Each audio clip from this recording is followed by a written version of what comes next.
Então vamos lá, vamos iniciar aí a resolução da nossa lista de número 2. Primeira parte, tá? Questão de número 1. Considere o movimento circular uniforme no sentido horário de um ciclista em uma pista coberta com raio de trajetória igual a 50 metros. O ciclista percorre 1/4 de circunferência em 10 segundos. Calcule. Dados, raiz de 2 igual a 1,4 aproximadamente e π igual a 3. A velocidade escalar média do ciclista, a intensidade de sua velocidade vetorial média, o módulo, tá? E, por último, o módulo da aceleração centrípeta. Então, está aí a figura que foi colocada no enunciado. Então, vamos lá? Vamos para a resolução? Letra A. Vamos calcular a velocidade escalar média do ciclista. Bom, olha só o que ele coloca no texto. O ciclista percorre 1/4 de circunferência, né? Em 10 segundos. O que é 1/4 da circunferência? Olha só. É exatamente esse ΔS que ele vai percorrer. É 1/4 da circunferência. Então, eu tenho 1/4, mais 1/4, mais 1/4 e mais 1/4. Pronto, aí completa o total. Então, 1/4 de circunferência se refere aqui a um ângulo descrito de 90 graus. Tá certo? Bom, você sabe que o comprimento total da circunferência, 2πr, tá? R é o raio, tá certo? Bom, eu quero 1/4 disso, olha. Então, é o ΔS percorrido pelo ciclista. 2πr sobre 4, tá certo? Ou seja, πr sobre 2, né? Já pode simplificar esse 2 com esse 4 aqui, tá certo? Então, vamos lá. Usando os dados que foram colocados no enunciado, o π, aproximadamente 3. O raio, 50 dividido por 2, 75 metros é o ΔS. Não é a velocidade ainda, é o ΔS percorrida pelo ciclista, tá? Nesse 1/4 de circunferência. Em quanto tempo? Olha lá no destaque, 10 segundos, não é isso? Então, vamos lá? Velocidade média, ΔS sobre ΔT. Então, vai ficar 75 sobre 10, 7,5 metros por segundo. Tá certo? Vamos lá, para o item B. Ele quer a intensidade. Intensidade é o módulo, tá, gente? Repito. De sua velocidade vetorial média. Não é a velocidade escalar, é a velocidade vetorial média que nós queremos agora calcular. Foi solicitado aí na questão. Caramba, como é que eu vou encontrar essa velocidade vetorial média? Olha só. O módulo, que ele quer é o módulo, né? A intensidade é um módulo, tá? O módulo da velocidade vetorial média vai ser o módulo do vetor de deslocamento sobre ΔT. Mas que vetor de deslocamento é esse? Bom, vamos lá? Vamos pegar aqui, olha, o nosso referencial no plano cartesiano. Está aqui o nosso zero. Pronto. Qual é o vetor posição inicial do ciclista? Olha ele aqui, olha. Vou chamar ele de R1, tá? Esse é o vetor posição. R1. Quem é o vetor posição final? Olha ele aqui, ó, o R2 em amarelo. Tá, eu preciso do vetor deslocamento, esse ΔR aqui, olha. Bom, o ΔR é essa diferença vetorial, é o R2 menos R1. Caramba, mas eu aprendi a somar vetores, né? Poderia até aplicar aqui a regra do paralelogramo, mas eu vou obter o resultado da soma. Eu não quero a soma, eu quero a diferença. Olha, um macete bem simples. O vetor variação, esse ΔR é uma variação, tá? Ele liga do primeiro para o último, só isso. Olha ele ali em azul escuro. Então, ele liga do primeiro para o segundo. É isso aqui que provoca a variação no vetor. Saiu desse vetor R1 e foi para o R2. Pronto. Olha ele aqui em azul. E olha, já observou aqui que esse ΔR aqui, olha, está ligando esse ponto aqui da circunferência até esse outro ponto da circunferência, essa diagonal aqui, olha. Eu tenho aqui o raio valendo 50, o outro raio valendo 50. Olha esse triângulo aqui, olha, é um triângulo isósceles. Tá? Aqui o ângulo é de 90 graus, eu só não representei. Então, aqui é 45, 45. Ou seja, isso daqui, olha, é o lado raiz de 2, é a diagonal de um quadrado. Ou, se você quiser aplicar Pitágoras, tá? Você também vai encontrar o mesmo resultado, tá certo? Então, ΔR é 50 raiz de 2. Bom, de acordo com o enunciado, a raiz de 2 vale 1,4. Então, isso daqui vai me dar aproximadamente 70 metros. Olha a diferença, hein? 70 metros em linha reta. E nessa curva aqui, quanto? 75. Olha só a diferença, hein? Tá certo? Bom, na verdade, você poderia pegar esse referencial zero aqui, olha, colocar em qualquer lugar nesse plano. Poderia até colocar aqui no centro. Não ia mudar esse vetor de deslocamento aqui, esse ΔR. Não ia mudar em nada. Mas o que você poderia estar mudando é o R1 e o R2, só isso. Mas a diferença entre eles ia continuar sendo exatamente esse vetor aqui em azul escuro. Tá certo? Bom, mas vamos lá para calcular o módulo da velocidade. É vetorial, média, né? Então, eu tenho 70 em 10 segundos, 7 metros por segundo. De novo, olha, 7 metros por segundo e aqui 7,5, né? Tá certo? Vamos lá para a letra C. Módulo da aceleração centrípeta. Bom, V ao quadrado, a velocidade instantânea sobre o raio. Velocidade instantânea sobre o raio. Olha para onde aponta a velocidade instantânea. Tangente à trajetória. Mas o movimento é circular uniforme. O que significa isso? Significa que a velocidade instantânea vai ser exatamente igual à velocidade escalar média que você calculou aqui na letra A. Tá certo? O movimento é circular uniforme. Tá certo?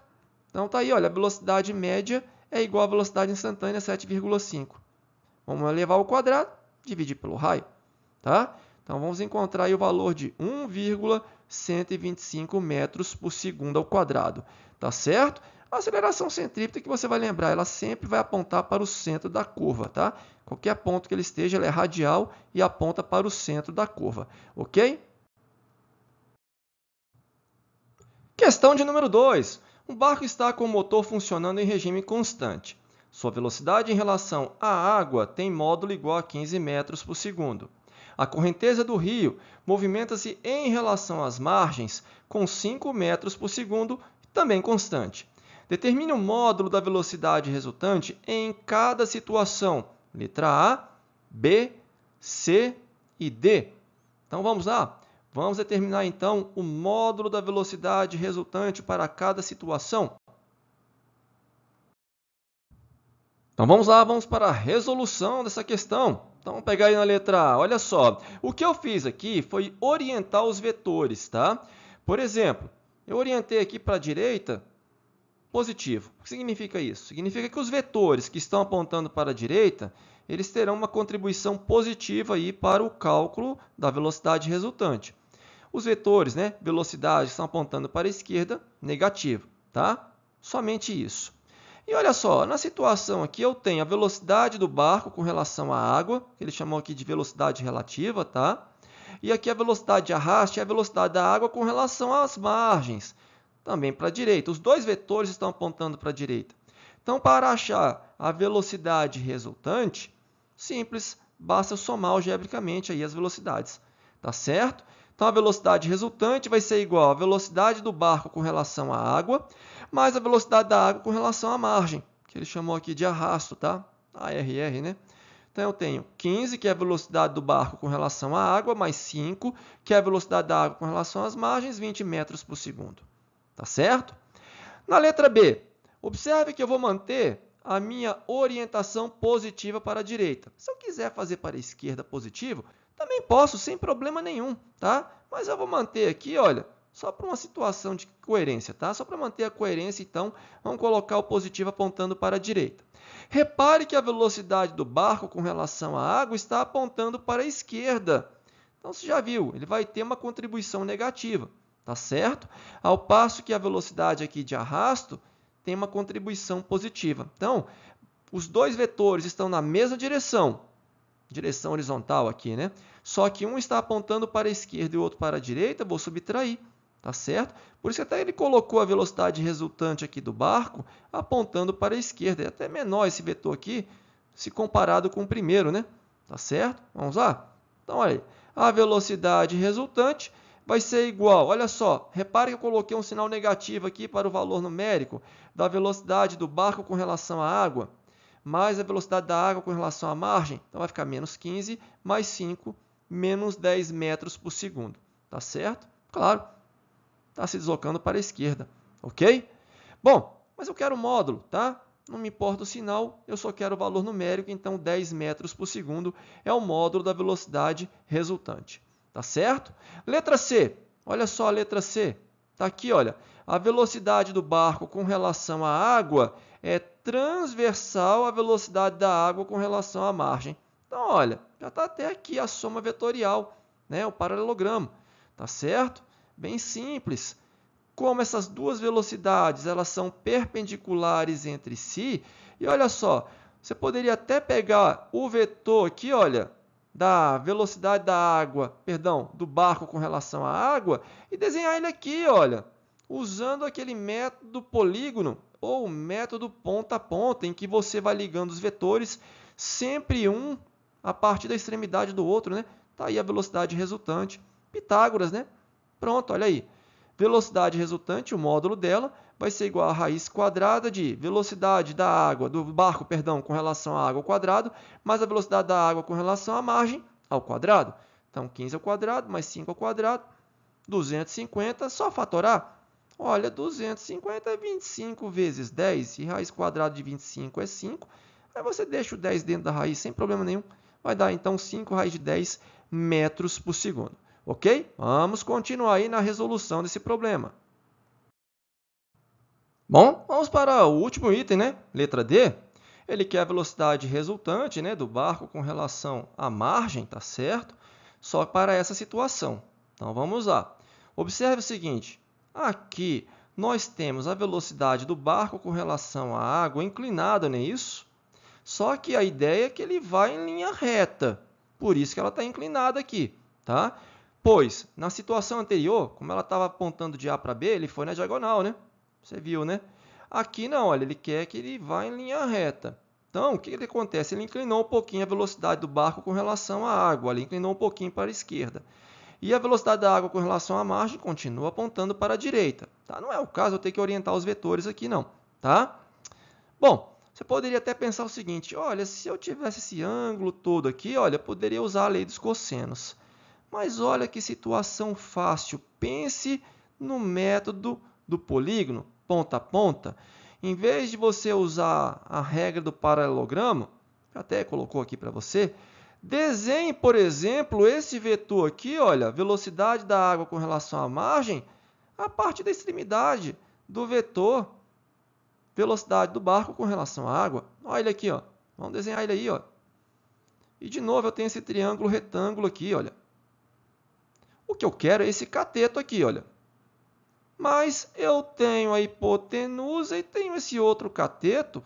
De novo, eu posso aplicar o teorema de Pitágoras, tá? Tem esse outro triângulo retângulo. Vamos lá. Então, nesse caso, a velocidade do barco com relação à água é a hipotenusa.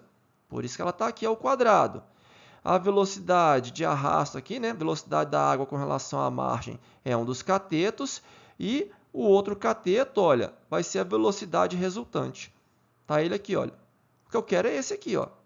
Mas só usar o teorema de Pitágoras. Então, eu vou ter 15 ao quadrado, vai ser igual a 5 ao quadrado, mais a nossa variável, né, o que nós queremos achar, ao quadrado. Tá certo?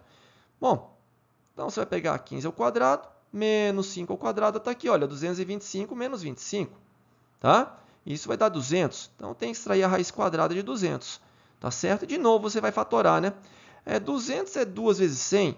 E a raiz quadrada de 100, você sabe que vale 10. Pode deixar o 2 dentro da raiz. Então, 10 raiz de 2 metros por segundo é o módulo da velocidade resultante do barco com relação à margem, tá? E aí ele vai de A para B em linha reta, tá certo? Bom, tá aí um problema bem simples, né, de composição de movimento, tá certo? Seria interessante você tentar resolver novamente sem visualizar essa nossa solução. Restando dúvida, volte aqui, ok? Vamos continuar aí na nossa resolução da lista. Exercício de número 3, fez São Paulo.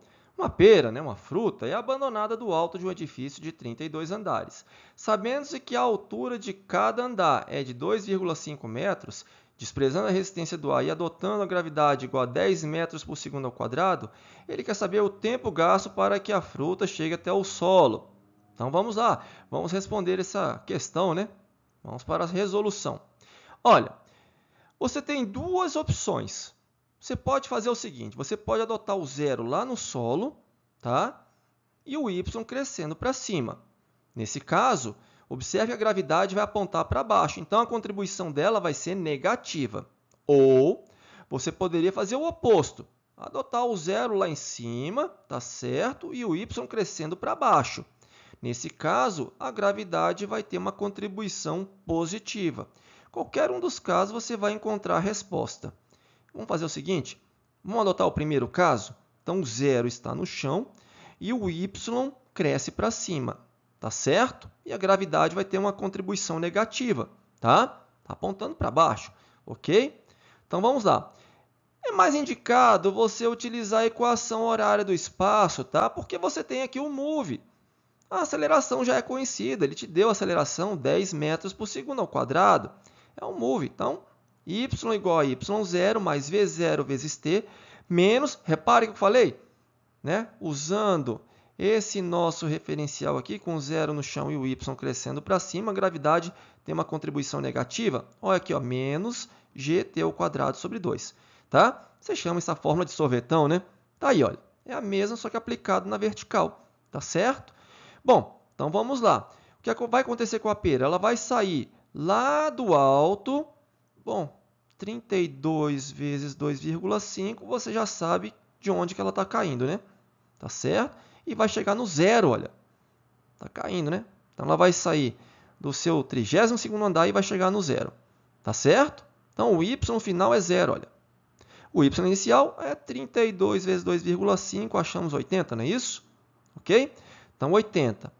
Repare que a fruta é simplesmente abandonada. Se ela é abandonada, sua velocidade inicial é zero. Tá? Ninguém lançou ela, jogando ela para baixo. Ela simplesmente foi solta, abandonada. Então, a velocidade inicial dela é zero. Menos gt ao quadrado sobre 2. 10t ao quadrado sobre 2. Bom, 10 sobre 2, 5, né? Bem simples, né? Você vai colocar o 80 do outro lado, então menos 80 igual a menos 5t ao quadrado. Ou seja, vai multiplicar por menos 1 dos dois lados. 80 igual a 5t ao quadrado. t ao quadrado igual a 16. Então, t igual a 4 segundos. A alternativa correta, letra C. Tá certo? Então, tá aí, olha, bem simples, tá? E aí você adota o referencial que é mais conveniente para você. Nesses casos, você pode até adotar essa primeira que eu destaquei aí, tá certo? Em vermelho. Tá? Mas se você adotar o outro, aí o que acontece? Ele vai sair do zero e vai chegar no y final valendo 80. Tá? E aí você vai montar a equação de forma bem semelhante ao que nós acabamos de montar. Tá certo? Só que a gravidade vai ter uma contribuição positiva. Ok? Questão de número 4. Uma bola é abandonada do alto de um edifício de 125 metros de altura em relação ao solo. Desprezando-se a resistência do ar e adotando a gravidade igual a 10 metros por segundo ao quadrado, o tempo gasto e o módulo da velocidade ao atingir o solo será, respectivamente, tá aí as alternativas que foram colocadas no enunciado. Então vamos lá, vamos resolver esse exercício. Olha só, de novo, poderia colocar aqui o zero no chão e o y crescendo para cima, já sei que a gravidade tem uma contribuição negativa. Ou colocar o zero lá em cima e o y crescendo para baixo, tá? E a gravidade vai ter uma contribuição positiva. Nós já fizemos um exercício usando a primeira opção, né? Colocando o zero embaixo. Vamos fazer essa aqui, olha. Colocando o zero lá em cima, para você ver como é que vai ficar as equações. Então, vamos lá. Olha só. De novo, né? y igual a y0 mais v0 vezes t menos gt ao quadrado sobre 2. Tá certo? Eu quero o tempo gasto, tá? Então, essa é mais conveniente, tá certo? Ela é abandonada do repouso, olha só, tá lá em cima. Então, de novo, a velocidade inicial vale zero, tá? E como eu coloquei ela partindo do zero, ela vai chegar no final, o espaço final, ou seja, o y final vale 125, tá certo? É como se o y estivesse crescendo para baixo, tá? Então, 125 está aqui embaixo, o zero está lá em cima, sem problema nenhum, tá? E aí, olha a contribuição da gravidade, positiva. Então, 10t ao quadrado sobre 2.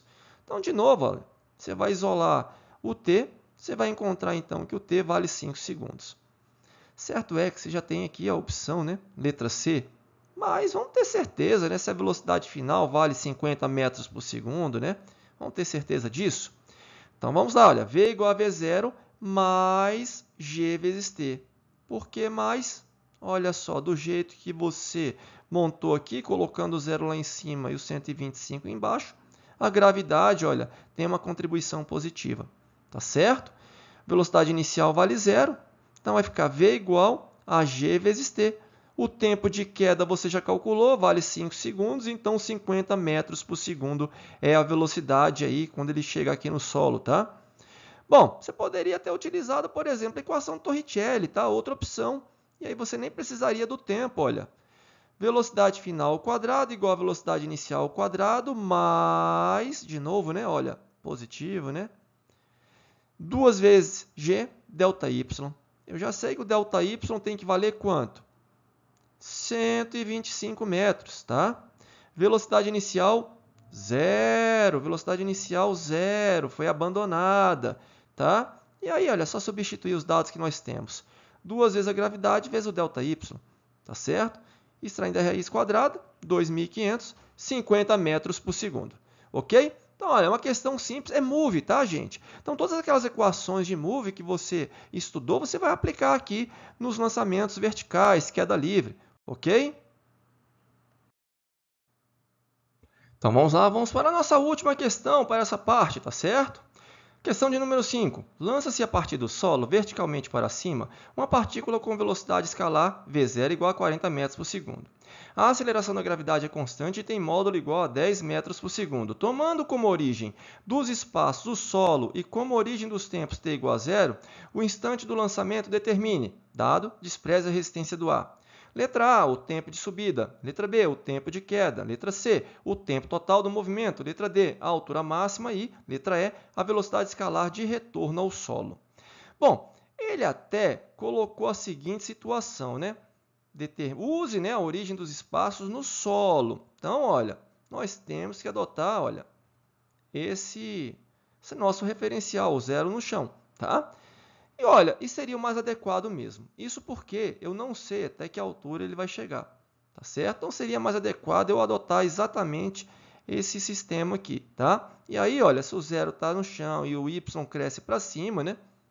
Então a gravidade tem uma contribuição negativa, ok?